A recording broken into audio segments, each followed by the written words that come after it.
what I'm on about. That's what I'm on about. How we doing, guys? Welcome to DT's Daily. We are back for another week, and I hope every single one of you have had a really good weekend. Now, of course, it was Valentine's over the weekend, so I definitely hope some of you have had a really good weekend. But what we're going to concentrate on today is the Premier League results. Plenty of games, plenty of goals, and of course, plenty of talking points. I represent my fucking self. How we doing, guys? Welcome to DT's Daily. That's right.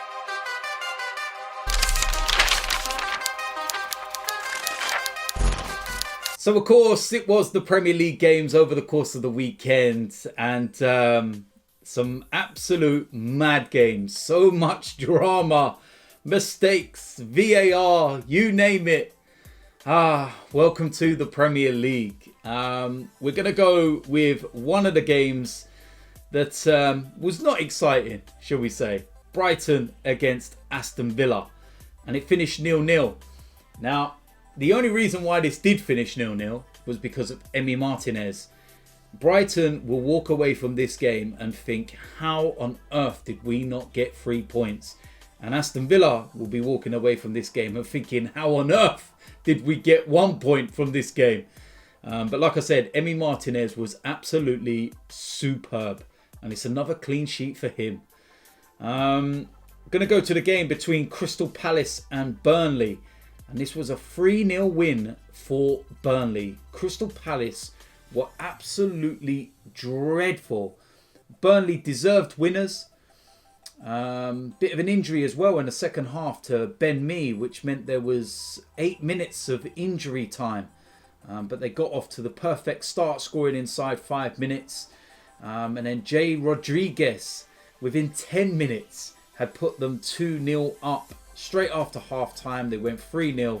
And that was effectively game over. One of the big games of Saturday was Leicester against Liverpool. And it finished 3-1 to Leicester. And I still don't know how Liverpool lost this game. For 70 odd minutes of this game, they were brilliant. They played so well. They had so many chances. Mo Salah puts them in the lead. And you're looking at that when he scored. And you're thinking 20 minutes to go. They'll see this one out. Not a problem. And then an incident right on the edge of the box. Originally given as a penalty. VAR then awards a free kick. Rightly. James Maddison takes it. It's a cross. Everybody misses it. And it goes straight in. And then you're looking at a potential offside. And again, this is one of those that's millimeters. Like the finest of margins.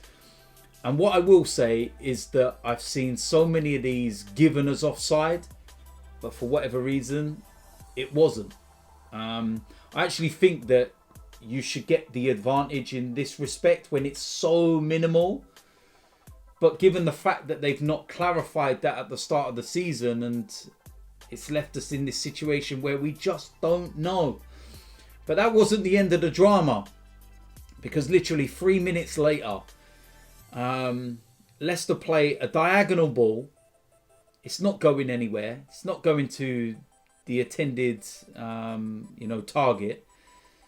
And then Alisson, what is he doing? I want to know who called for this ball. Was it the Liverpool centre-back? If it was, then Alisson's in the wrong. If Alisson's the one who's called, then it's the centre-back in the wrong. Whoever it was, they've made an almighty error. And Jamie Vardy, of all people, is left with the ball at his feet and an empty goal. And he goes off and reacquaints himself with the corner flag. Although this time he doesn't snap the corner flag, he decides to use it as a guitar. And then Harvey Barnes, what season he's having in terms of the goals he's scoring. He goes and scores with 5 minutes to go and the game is over. And after the game, Jurgen Klopp conceded, Liverpool's title and said that's it for them. And he looked broken. I feel so sorry for him. And of course, you know, we all saw the news last week about his mum passing away, and he's not even allowed over to Germany to her funeral. And that's beyond football, rivalries or anything like that. What he must be going through is just, I couldn't even bear thinking. And yeah, he's not about, he's, you know, manager of Liverpool and he gets paid loads of money and he should be able to forget about that kind of stuff. You're not going to forget about that. Come on, man. Have a heart if you're, you know, digging into him. And I feel sorry for him. And it's a tough time for him at the moment. Liverpool are in a mess in terms of their results and they're really struggling. And it's just compounded with everything else. So, yeah, not great at all for Liverpool. The last game and the big one of Saturday was Manchester City against Spurs. And this was a very, very comfortable 3-0 win for Manchester City. And I suppose you've got to look at Hugo Lloris, to be honest with you, for a couple of these goals. He was at fault. Not good enough in terms of, you know, his attempt to save. The first one was a penalty. It was a clear penalty. Højbjerg, clumsy as anything. But Lloris, when you guess the right way and you get a hand to it, you've got to, you know, keep it out. You have to. I'm sorry, you do. I'm laughing because I'm thinking about it already. But one of Gundogan's goals, it was an assist by Ederson. But what he did to Davinson Sanchez, think of Jerome Boateng and Lionel Messi and the face plant.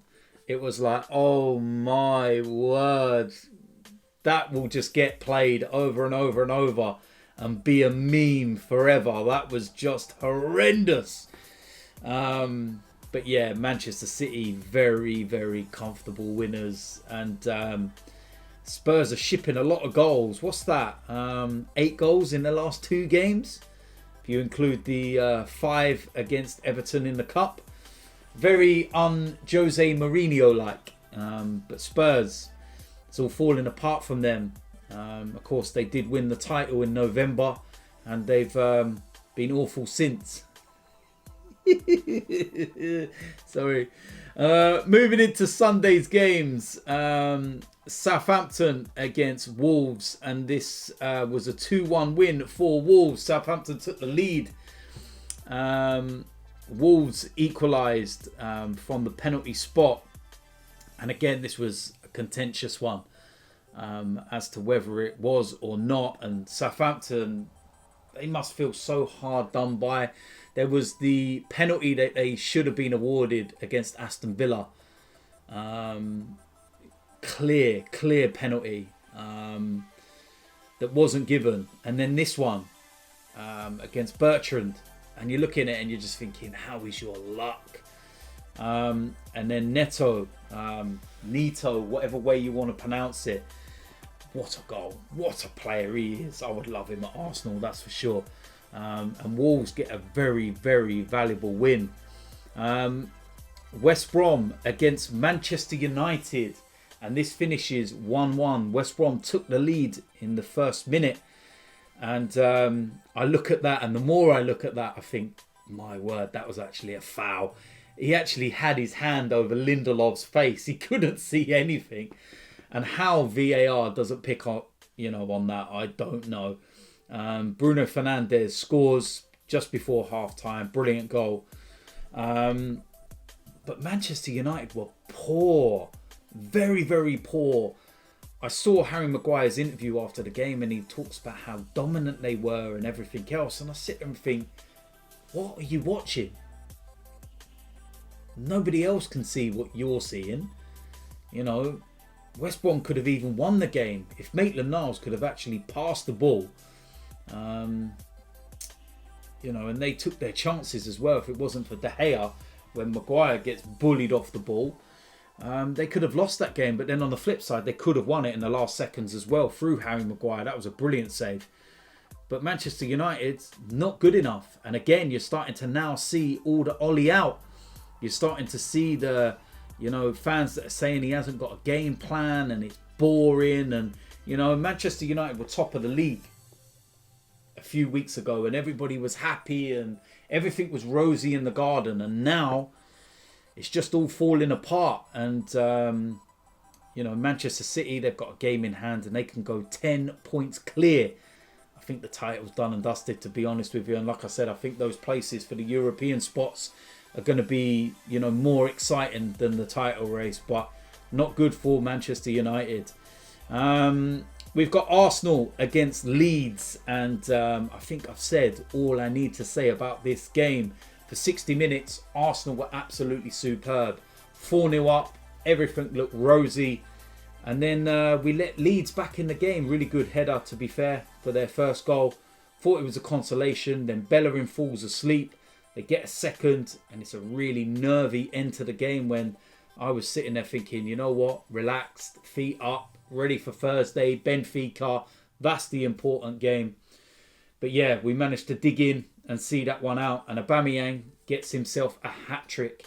In his last 2 starts, that's 5 goals now. So really good for him and really good for us, because if we can get Aubameyang firing, we've got a really big chance of, you know, getting somewhere in the Europa League. It's still going to be a tall order, but we have more of a chance if Aubameyang is scoring goals, that's for sure. So listen, that is it for today's DT's Daily. As usual, let me know in the comment section what you think about those results. What team do you support? Did you have a good weekend or a bad weekend? Let me know.